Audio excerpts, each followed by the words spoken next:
கர்த்தருடைய நாமத்தினால் உங்களை வாழ்த்துகிறேன். இந்த நாளிலும் 2 நாளாகமம் 20வது அதிகாரம் 17வது வசனத்தை தியானிக்கிறோம். இந்த யுத்தத்தை பண்ணுகிறவர் நீங்கள் அல்ல, யூதா மனுஷரே, எருசலேம் ஜனங்களே, நீங்கள் தரித்து நின்று கர்த்தர் உங்களுக்கு செய்யும் ரட்சிப்பை பாருங்கள். பயப்படாமலும் கலங்காமலும் இருங்கள். நாளைக்கு அவர்களுக்கு எதிராக புறப்பட்டு போங்கள். கர்த்தர் உங்களோட கூட இருக்கிறார் என்றார். யோசபாத் என்கிற ராஜா மிகவும் கலங்கிய சூழ்நிலைகளில் என்னை எதிர்த்து பெரும் கூட்டம் வருகிறார்களே, நான் என்ன செய்ய நின்னப்போ ஒரு தெய்வ மனிதன் மூலமாய் ஆண்டவர் சொல்லுகிறார், பயப்படாமலும் கலங்காமலும் இருங்கள். நாளைக்கு அவர்களுக்கு எதிராக புறப்பட்டு போங்கள். நீங்க தைரியமா போங்க, கர்த்தர் உங்களோட கூட இருக்கிறார் என்றார்.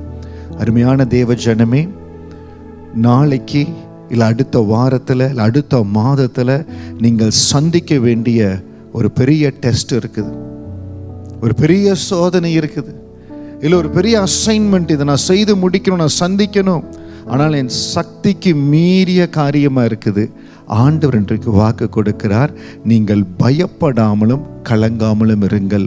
எப்பொழுதெல்லாம் நம்ம ஆண்டவரை சார்ந்து, ஆண்டவரே எங்களுக்கு பலன் இல்லை, நீங்கள் தான் கூட வரணும், நீங்கள் தான் எங்களுக்கு ஒத்தாசை பண்ணணும். யோசபாத் ஆண்டவருக்கு பிரியமான காரியத்தை செய்த மகன். இன்னைக்கு நம்ம செய்கிற காரியங்கள் தேவனுக்கு பிரியமாக இருக்கிறதா? நம்முடைய ஜெபங்கள் தேவனுக்கு பிரியமாக இருக்கிறதா? கர்த்தருடைய பார்வைக்கு முன்பாக நான் செய்கிற ஒவ்வொரு காரியமும் ஆண்டவரே உமக்கு பிரியமாக இருக்க ஆண்டவரேன்னு சொல்லி சொல்லி ஜெபித்து ஒவ்வொரு அடியை எடுத்து வைங்க. இந்த வசனத்தில் சொல்கிறபடி நாளைக்கு அவர்களுக்கு எதிராக நீங்கள் புறப்பட்டு போங்கள். நீங்கள் தைரியமாக கடந்து போங்க. யோசபாத்தோடு இருந்த அதே ஆண்டவர் உங்களோட கூட இருக்கிறார். அது என்ன தேவை, என்ன போராட்டம், என்ன காரியம் வந்தாலும் கர்த்தர் உங்களோடு கூட வந்து ஜெயத்தை கொடுக்க போறார். குதிரை யுத்த நாளுக்கு ஆயத்தப்படும், ஜெயமோ கர்த்தரால் வரும். நீங்கள் எதிர்பார்க்கிற காரியத்தில், நீங்கள் பயந்திருக்கிற காரியத்தில் ஆண்டவர் சொல்லுகிறார், நீங்கள் பயப்படாமலும் கலங்காமலும் இருங்கள்.